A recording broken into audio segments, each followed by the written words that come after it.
Voltage ಅಂದರೆ ಏನು? Current ಮತ್ತು ವೋಲ್ಟೇಜಿಗೆ ಏನು ರಿಲೇಷನ್ ಇದೆ? ವೋಲ್ಟೇಜ್ ಅರ್ಥ ಆಗಬೇಕು ಅಂದರೆ ಪೊಟೆನ್ಷಿಯಲ್ ಡಿಫ್ರೆನ್ಸ್ ಅಂದರೆ ಏನು ಅಂತ ಅರ್ಥ ಆಗಬೇಕು. ಇಲ್ಲಿ ಒಂದು ಎಕ್ಸಾಂಪಲಿಂದ ಎಕ್ಸ್ಪ್ಲೈನ್ ಮಾಡ್ತೀನಿ. ಈಗ 2 ಟ್ಯಾಂಕ್ ಇದೆ. ಆ ಟ್ಯಾಂಕಲ್ಲಿ ನೀರಿದೆ. ಒಂದು ಟ್ಯಾಂಕಲ್ಲಿ ಪೂರ್ತಿ ನೀರಿದೆ, ಇನ್ನೊಂದರಲ್ಲಿ ಸ್ವಲ್ಪ ಪ್ರಮಾಣದ ನೀರಿದೆ. ಈ 2 ಟ್ಯಾಂಕ್ನ ನಾವು ಕನೆಕ್ಟ್ ಮಾಡಿದಾಗ ಪೈಪಿಂದ ಏನಾಗುತ್ತೆ, ಒಂದರಲ್ಲಿ ಹೈ ಪೊಟೆನ್ಷಿಯಲ್ ಎನರ್ಜಿ ಇರುತ್ತೆ, ಇನ್ನೊಂದರಲ್ಲಿ ಲೋ ಪೊಟೆನ್ಷಿಯಲ್ ಎನರ್ಜಿ ಇರುತ್ತೆ.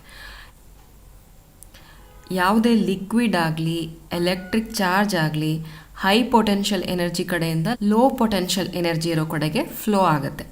ಇಲ್ಲಿ ನಾವು ನೋಡ್ತಿರೋ ಹಾಗೆ ಒಂದು ಟ್ಯಾಂಕಲ್ಲಿ ಪೂರ್ತಿ ನೀರಿದೆ, ಈ ಟ್ಯಾಂಕಲ್ಲಿ ಪೊಟೆನ್ಷಿಯಲ್ ಎನರ್ಜಿ ಜಾಸ್ತಿ ಇದೆ. ಇನ್ನೊಂದು ಟ್ಯಾಂಕಲ್ಲಿ ಕಡಿಮೆ ನೀರಿದೆ, ಈ ಟ್ಯಾಂಕಲ್ಲಿ ಪೊಟೆನ್ಷಿಯಲ್ ಎನರ್ಜಿ ಕಡಿಮೆ ಇದೆ.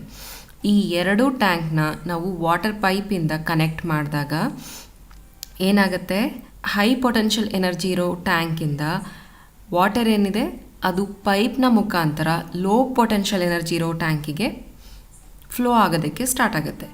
ಇದು ಎಲ್ಲಿ ತನಕ ಫ್ಲೋ ಆಗುತ್ತೆ? 2 ಟ್ಯಾಂಕಲ್ಲಿ ಪೊಟೆನ್ಷಿಯಲ್ ಎನರ್ಜಿ ಈಕ್ವಲ್ ಆಗೋ ತನಕ ಇದು ಫ್ಲೋ ಆಗುತ್ತೆ. ಓಕೆ, ಇದೇ ರೀತಿ ಯಾವುದೇ ಎಲೆಕ್ಟ್ರಿಕ್ ಸೆಲ್ನ ತಗೊಂಡ್ರೆ, ಅಂದರೆ ಬ್ಯಾಟ್ರಿನ ನಾವು ತಗೊಂಡ್ರೆ ಅದರಲ್ಲಿ ಒಂದು ಪಾಸಿಟಿವ್ ಎಂಡ್ ಇರುತ್ತೆ, ಇನ್ನೊಂದು ನೆಗೆಟಿವ್ ಎಂಡ್ ಇರುತ್ತೆ. ನೆಗೆಟಿವ್ ಎಂಡ್ ಇರೋ ಕಡೆ ಎಲೆಕ್ಟ್ರಾನ್ಸು ಜಾಸ್ತಿ ಇರುತ್ತೆ, ಪಾಸಿಟಿವ್ ಎಂಡ್ ಇರೋ ಕಡೆ ಎಲೆಕ್ಟ್ರಾನ್ಸು ಕಡಿಮೆ ಇರುತ್ತೆ. ಅಂದರೆ ಅಲ್ಲಿ ಆಟಮ್ಸ್ಗಳೇನಿದೆ ಅದರಲ್ಲಿ ಎಲೆಕ್ಟ್ರಾನ್ಸ್ನ ಅವಶ್ಯಕತೆ ಇರುತ್ತೆ. ಇನ್ನೊಂದು ಕಡೆ ನೆಗೆಟಿವ್ ಎಂಡ್ ಏನಿದೆ ಇಲ್ಲಿ ಎಲೆಕ್ಟ್ರಾನ್ಸು ಜಾಸ್ತಿ ಇರುತ್ತೆ. ನಮಗೆ ಗೊತ್ತಿದೆ ಪೊಟೆನ್ಷಿಯಲ್ ಎನರ್ಜಿ ಜಾಸ್ತಿ ಇರೋ ಕಡೆಯಿಂದ ಪೊಟೆನ್ಷಿಯಲ್ ಎನರ್ಜಿ ಕಡಿಮೆ ಇರೋ ಕಡೆಗೆ ಫ್ಲೋ ಆಗುತ್ತೆ ಅಂತ. ಯಾಕೆ ಇಲ್ಲಿ ನೆಗೆಟಿವ್ ಎಂಡಿಂದ ಎಲೆಕ್ಟ್ರಾನ್ಸ್ ಪಾಸಿಟಿವ್ ಎಂಡ್ ಕಡೆಗೆ ಫ್ಲೋ ಆಗಲ್ಲ ಅಂದರೆ ಮಧ್ಯದಲ್ಲೊಂದು ಬ್ಯಾರಿಯರ್ ಇರುತ್ತೆ. ಹಾಗಾಗಿ ಎಲೆಕ್ಟ್ರಾನ್ಸ್ ಫ್ಲೋ ಆಗೋದಕ್ಕಾಗಲ್ಲ ಪಾಸಿಟಿವ್ ಕಡೆಗೆ. ಯಾವಾಗ ನಾವು ಒಂದು ಕಂಡಕ್ಟರ್ನ ಕನೆಕ್ಟ್ ಮಾಡ್ತೀವಿ ಪಾಸಿಟಿವ್ ಎಂಡಿಂದ ನೆಗೆಟಿವ್ ಎಂಡ್ ಕಡೆಗೆ, ಆಗ ಎಲೆಕ್ಟ್ರಾನ್ಸ್ ಏನಿದೆ ನೆಗೆಟಿವ್ ಎಂಡಿಂದ ಎಲೆಕ್ಟ್ರಾನ್ಸು ಪಾಸಿಟಿವ್ ಎಂಡ್ ಕಡೆಗೆ ಫ್ಲೋ ಆಗೋದಕ್ಕೆ ಸ್ಟಾರ್ಟ್ ಆಗುತ್ತೆ. ಇದು ಎಲ್ಲಿ ತನಕ ಫ್ಲೋ ಆಗುತ್ತೆ?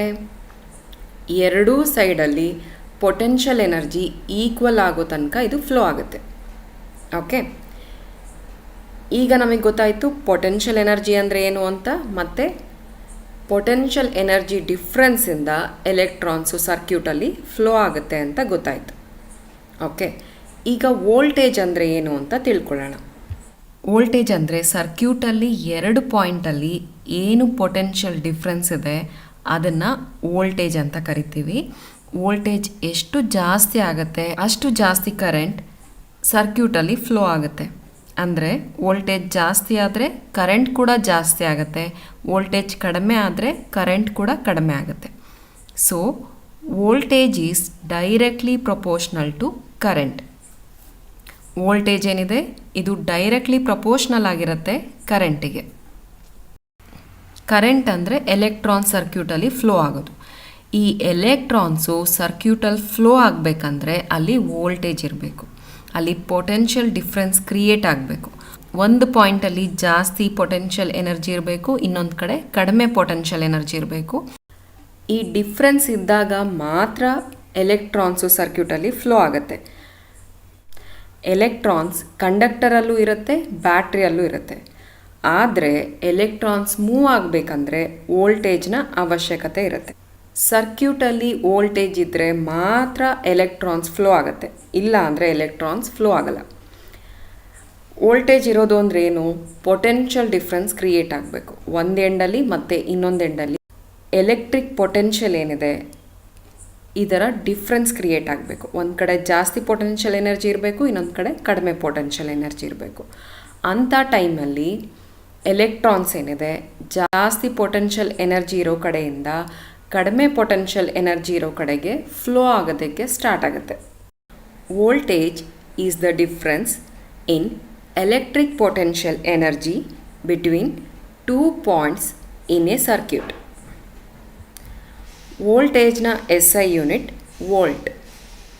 ಒಂದು ಸ್ಮಾಲ್ ಎಕ್ಸ್ಪೆರಿಮೆಂಟ್ ಹೇಳ್ತೀನಿ ನೋಡಿ. ಒಂದು ಯೂಸ್ ಆ್ಯಂಡ್ ಥ್ರೂ ವಾಟರ್ ಬಾಟಲ್ನ ತಗೊಳ್ಳಿ, ಅದ್ರ ತುಂಬ ನೀರು ತುಂಬಿ ಮೇಲೆ ಕ್ಯಾಪ್ನ ಓಪನ್ ಮಾಡಿ. ಬಾಟಮಲ್ಲಿ ಒಂದು ಹೋಲ್ ಮಾಡಿದಾಗ ಫಸ್ಟು ವಾಟರ್ ಬಾಟಲಲ್ಲಿ ತುಂಬ ನೀರಿರುತ್ತಲ್ಲ, ಆಗ ಪೊಟೆನ್ಷಿಯಲ್ ಎನರ್ಜಿ ಜಾಸ್ತಿ ಇರುತ್ತೆ.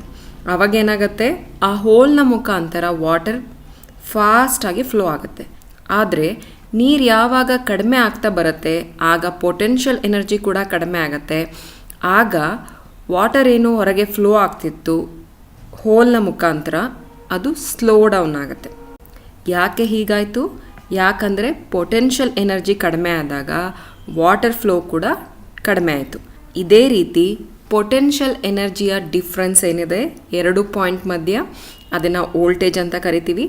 ವೋಲ್ಟೇಜ್ ಯಾವಾಗ ಜಾಸ್ತಿ ಇರುತ್ತೆ ಆಗ ಕರೆಂಟ್ ಫ್ಲೋ ಕೂಡ ಜಾಸ್ತಿ ಇರುತ್ತೆ. ಅಂದರೆ ನಂಬರ್ ಆಫ್ ಎಲೆಕ್ಟ್ರಾನ್ ಸರ್ಕ್ಯೂಟಲ್ಲಿ ಏನು ಪಾಸ್ ಆಗುತ್ತೆ ಅದು ಕೂಡ ಜಾಸ್ತಿ. ಯಾವಾಗ ಈ ಪೊಟೆನ್ಷಿಯಲ್ ಡಿಫ್ರೆನ್ಸ್ ಏನಿದೆ ಕಡಿಮೆ ಆಗುತ್ತೆ, ಅಂದರೆ ವೋಲ್ಟೇಜ್ ಕಡಿಮೆ ಆಗುತ್ತೆ, ಆಗ ಕರೆಂಟ್ ಕೂಡ ಕಡಿಮೆ ಆಗುತ್ತೆ. ಅಂದರೆ ಸರ್ಕ್ಯೂಟಲ್ಲಿ ಏನು ಎಲೆಕ್ಟ್ರಾನ್ಸ್ ಫ್ಲೋ ಆಗ್ತಾ ಇತ್ತು ಅದು ಕೂಡ ಕಡಿಮೆ ಆಗುತ್ತೆ.